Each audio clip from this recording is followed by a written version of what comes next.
Vamos dar início à nossa aula hoje com a correção da atividade de matemática que foi para casa na aula passada. Então, quinto ano vai pegar o livro de matemática e vai abrir na página 179 para a gente dar início à correção da atividade. No primeiro diz assim: aplique o que você aprendeu e calcule o valor das expressões numéricas. Eu vou dizer para vocês a resposta da expressão numérica aí. Letra A, 21. Letra B, 15. Letra C, 27.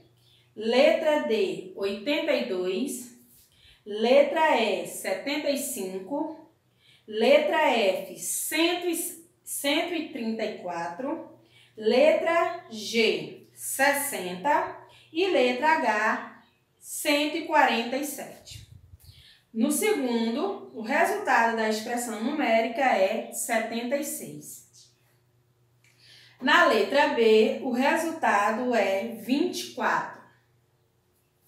Na letra C, o resultado é 103. Na letra D, o resultado é 112. Virando a página, a gente vai para a página 180 no terceiro. Letra B, porque a letra A já está feita. Na letra B, o resultado é 416. 416. Letra C, resultado 291. 291. Letra D, o resultado da expressão numérica é 349. 349. No quarto diz: complete as expressões numéricas com os sinais de mais ou de menos. Na letra A, a gente vai colocar mais e depois menos. Na letra B, mais e mais. Na letra C, menos e mais. Na letra D, mais e menos. Na letra E, menos e menos. Na letra F, menos e mais. Na letra G, mais e menos. Na letra H, menos e mais. Na letra I, menos e mais. E na letra J, mais e menos.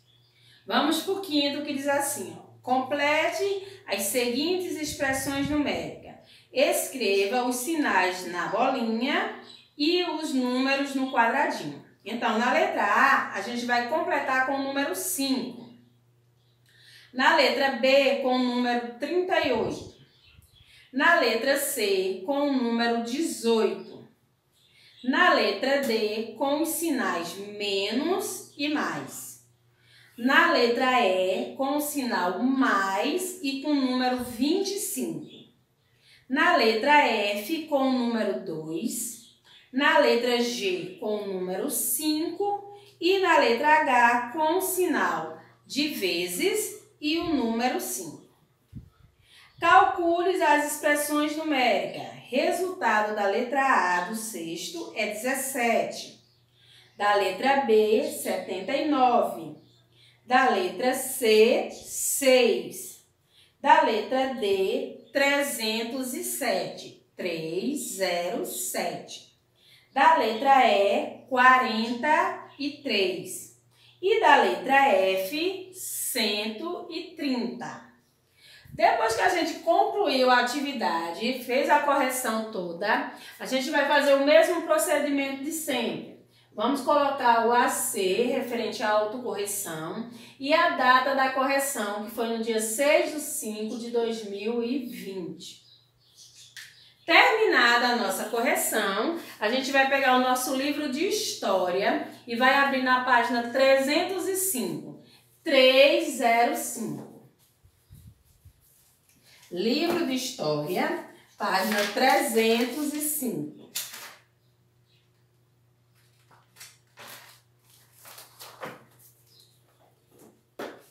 A gente vai falar nesse conteúdo sobre patrimônios como uma memória da humanidade e na próxima aula a gente vai descobrir os tipos de patrimônio. Então vamos começar aí.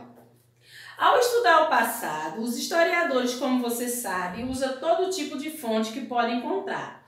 A gente estudou nas aulas passadas, como a gente ainda estava tendo aula presencial, as fontes históricas, que são documentos, que são objetos, né, que os historiadores encontram juntas, catalogam, para que a gente possa perceber e descobrir a história dos nossos antepassados. Então, eles dão como exemplo de fontes históricas, documentos escritos, pinturas, vestígios como ruínas ou fósseis, fotografias, vídeos, jornais e revistas. Entre essas fontes históricas, até mesmo cidades inteiras ou estilos de arquitetura, bem como cemitérios, paisagens naturais empregados nas construções podem ser elementos valiosos para a construção, né, para a gente obter informações sobre as características de épocas anteriores. Não sei se vocês já ouviram falar sobre a arquitetura de Minas Gerais, né? Que é uma arquitetura muito rica, tem muitas igrejas, tanto lá em Minas como em Salvador. Elas têm um estilo próprio, as igrejas, né? Elas obedecem a um estilo de arquitetura e isso conta um pouco da história anterior a gente, né? Então, isso é utilizado para contar a história também, até a arquitetura, até o modelo da construção das casas de alguns lugares. A palavra patrimônio, ela se deriva de grego e do latim e queria dizer que pertence ao pai. A palavra patrimônio significa pertence ao pai. Por quê? Antigamente, tudo aquilo que era do pai passaria para o filho como herança. Por isso que a gente diz assim, fulano deixou um patrimônio para os filhos, porque era do pai e passou a ser do filho, né? Era a herança que a pessoa recebia, daí ter adquirido o significado atual. São todos os bens, no significado de hoje, até da nossa aula, a palavra patrimônio não está se referindo à questão daquilo que a gente recebeu dos pais, tipo a herança. O patrimônio, nesse quesito agora, nesse contexto da nossa aula, o significado são todos os bens que uma sociedade herda das gerações anteriores. Ora, veja que a gente não perdeu o sentido. A gente ainda continua com a questão de herdar. Mas a gente já não vai estar herdando herança, bens materiais, tudo que a gente herda de outras gerações que antecederam a gente, né, que conta a história daquele lugar, que conta a história daquele povo, pode ser considerado patrimônio, né? Então, a ideia de que os bens da sociedade pertenciam a todos e deveriam ser preservados como patrimônio histórico e cultural começou a ser difundida a partir da Revolução Francesa, um longo conflito que começou na França em 1789 e que conquistou uma série de direitos para os cidadãos e pessoas comuns. Então, a partir desse momento da Revolução da França, né, eles começaram a ter um olhar diferenciado para tudo aquilo que vinha, que a gente herdava, que contava a história das outras pessoas. Então a gente passou a ter um cuidado maior, um olhar diferenciado para isso, né? Tanto que aí na página 307 vocês vão perceber que existem tipos e modelos diferentes de patrimônio. A gente tem dois modelos de patrimônio. O patrimônio material e o imaterial. Quando a prof fala patrimônio, perceba que eu não estou falando de herança. A gente sabe que a palavra ela se originou do latim, que queria dizer isso mesmo, herdado do pai. Mas no sentido do texto que a gente está estudando hoje, a gente está falando daquilo que é herdado pela sociedade, né? O que a sociedade anterior deixou de contribuição para a sociedade atual.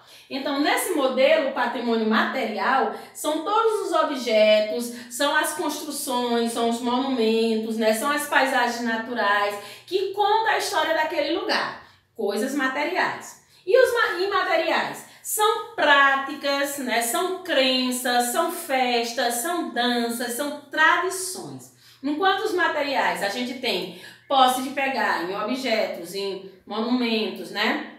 O que mais? Em ruínas, né? Já os imateriais vêm com a questão do que a gente acredita, do que o antepassado deixou de cultura e de crença para a gente reproduzir. Nós aqui no Nordeste temos isso muito aflorado na gente, o patrimônio imaterial. A gente costuma reproduzir festas religiosas, festas e tradições, porque os avós, os bisavós faziam isso. Muitas vezes a gente não sabe nem o significado daquilo, mas a gente continua reproduzindo. Então são dois modelos de patrimônios, os materiais e os imateriais. E os tipos, gente? Os tipos a gente vai encontrar na página 307. Na página 307 diz que existem os patrimônio histórico, o patrimônio cultural e o patrimônio ambiental. Eu pesquisei uns modelos, uns exemplos, todos da nossa cidade, todos. Nenhum eu trouxe de cidade diferente. Eu trouxe para o nosso ambiente, para que vocês consigam entender mais fácil ainda. Ó, o patrimônio histórico é o conjunto dos bens que conta a história de uma localidade através de construções, arquiteturas, materiais empregados, mobílias. Eu trouxe para vocês aqui uma imagem que todo petrolinense conhece. Estão percebendo aqui? O que vocês conseguem ver nessa imagem? A catedral. A Catedral de Petrolina é um exemplo de patrimônio histórico, porque é um monumento, é uma construção que conta a história da nossa cidade, entendeu? Esse aqui é um modelo, é um exemplo de patrimônio histórico da nossa cidade. Então, os patrimônios históricos são aqueles que contam história através de objetos, de construções e assim por diante. Então vamos falar dos culturais. Ó, os culturais é o conjunto de bens materiais ou imateriais que conta a história pelo costume, por tradições, por lendas, por cantos. Então a Pro trouxe aqui, ó, uma imagem que remete a uma festa extremamente importante na nossa região. Aqui a gente tem a imagem de uma quadrilha de festas juninas. Isso aqui é um exemplo de patrimônio cultural. São danças, são festas que a gente produz e reproduz como coisas que vieram dos antepassados. A gente tem esse costume. Isso é pra gente, nordestino, uma coisa muito importante, a festa de São João. Então, a festa de São João, as danças que a gente faz lá, é um exemplo de patrimônio histórico. Vamos pensar aqui em Salvador, porque a Bahia é bem vizinho aqui da gente, né? A capoeira. A capoeira é um exemplo de dança, né, muito importante para eles lá. E também é um exemplo de patrimônio cultural, que veio com os escravos, que conta a história dos antepassados daquele povo de lá, né? E aí tem outro exemplo, o ambiental ou o natural. Diz assim no texto, ó. Patrimônio natural são locais naturais que precisam ser cultivados, cuidados e preservados, porque deles dependem todos os seres humanos. A Pro trouxe aqui pra gente o modelo de uma ilha de Petrolina, que é a foto da Ilha do Fogo, né? A Ilha do Fogo ali que fica dividindo a nossa cidade com a de Juazeiro, né? Divide a cidade de Petrolina e Juazeiro, mas também divide o estado de Pernambuco com o estado da Bahia. Então, a Ilha do Fogo é um exemplo de um patrimônio ambiental ou natural. Esses patrimônios aqui, eles precisam ser preservados, não só porque conta a história, mas porque deles dependem muitos seres. A gente tem outro exemplo aqui no nosso estado, que a gente sai de Petrolina e vamos para Pernambuco, a ilha de Fernando de Noronha. Fernando de Noronha é uma ilha que faz parte do nosso estado e que precisa muito ser preservada, porque a biodiversidade é isso, Progil. Os animais que moram lá, as plantas, tudo que compõe aquela ilha é muito importante para o ecossistema da região. Então, lá tudo é controlado. As pessoas não podem morar quem quiser lá, não pode visitar quem quiser. É tudo muito catalogado, já pensando na preservação também daquele ecossistema. Então, vamos aqui voltar, recapitular rapidinho para a gente entender. Patrimônio é tudo aquilo que uma sociedade, que um povo recebe como bens de outras gerações. Eles têm como modelos materiais e os imateriais, e como os tipos a gente tem o histórico, né, que fala de construções e de objetos, A gente tem o cultural, que fala de crenças, de danças, de festas e assim por diante. E a gente tem os ambientais ou naturais, que falam de localidades onde a gente precisa preservar. Então, pra gente aqui da aula de história, a gente vai fazer a leitura da página 305, 306 e 307. Isso aqui a gente vai ler referente a tudo isso que a Progil explicou. Por que eu vou ler de novo, Pro? Porque a Progil não leu para vocês, eu expliquei o conteúdo. Então vocês vão se apropriar mais ainda do conteúdo fazendo a leitura. E de preferência mais de uma vez, porque a gente tem que entender que não é porque eu li uma vez que eu já fiz a minha tarefa. Eu só vou fazer a minha tarefa correta quando eu ler e me apropriar do conhecimento, quando eu entender, né? Então, se preciso for, a gente vai ler 3 páginas mais de uma vez. E para casa, a gente vai fazer a atividade que está na página 308. Hoje a gente vai ter uma atividade mais curta, né? A gente teve uma atividade bem caprichada de matemática, mas hoje a atividade é bem mais tranquila. É leitura e interpretação. Então, próxima aula a gente inicia a aula fazendo a correção dessa atividade. Nada de preguiça na leitura, né? Nem tudo que a gente está fazendo aqui a gente precisa da ajuda do pai, não. Tipo, a atividade de história é leitura e interpretação de vocês. Não tem que ninguém ajudar como vocês vão fazer isso aqui. Então, até a próxima aula.